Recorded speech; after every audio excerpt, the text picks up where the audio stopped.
Hello viewers, welcome to கனியின் வீடு. இன்றைக்கி நம்ம சேனலில் பார்க்க போகிற ரெசிபி மணத்தக்காளி கீரை பொரியல்.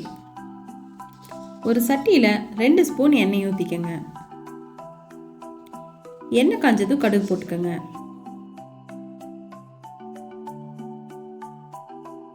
கடுகு நல்லா பொரிஞ்சதுக்கப்புறம் கடலைப்பருப்பு சேர்த்திக்கங்க.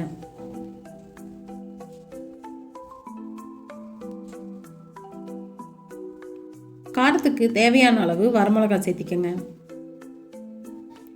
ஒரு கொத்து கருவேப்பிலை சேர்த்திக்கங்க. பொடியாக நறுக்குனா 10 சின்ன வெங்காயத்தை சேர்த்திக்கங்க. வெங்காயம் பச்சை வாசனை போகிற வரைக்கும் வதக்கிக்கங்க. இதில் சுத்தம் பண்ணி கட் பண்ணி வச்ச மணத்தக்காளி கீரையை சேர்த்திக்கங்க. நாங்கள் இதை சுக்குட்டி கீரைன்னு சொல்லுவோம். இந்த கீரையை வறுக்கும் போது தான் கட் பண்ணணும். முன்னாடியே கட் பண்ணி வச்சிங்கன்னா கசப்பேரிக்கும். ஒரு டைம் நல்லா மிக்ஸ் பண்ணி விட்டுக்கோங்க.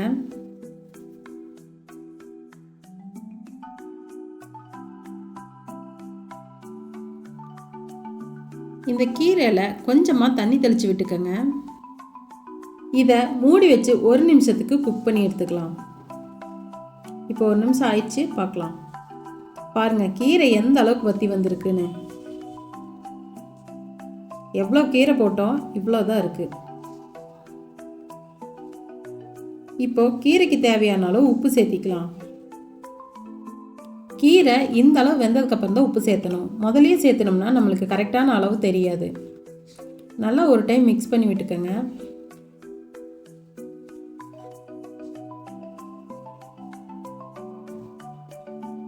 நம்ம இந்த கீரையில் தொளிச்ச தண்ணி இனியுமே இருக்குது. இது நல்லா வற்றி வரணும்.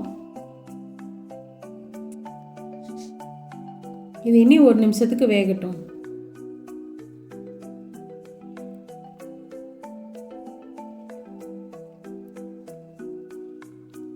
இப்போ தண்ணியெல்லாம் நல்லா வற்றி வந்துருச்சு.